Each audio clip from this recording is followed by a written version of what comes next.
Here's a quick step-by-step guide to view the passwords saved in your Google account.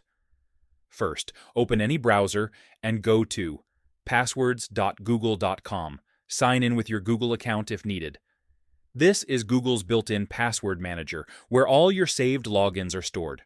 Once you're inside Password Manager, you'll see a full list of websites and apps with saved passwords.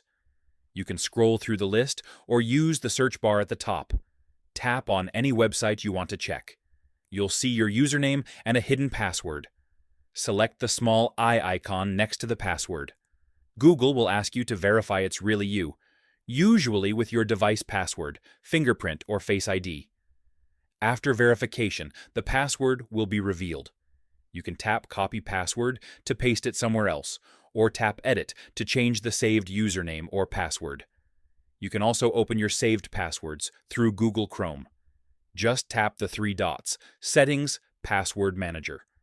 And that's it. Now you know exactly how to view and manage all your saved Google passwords.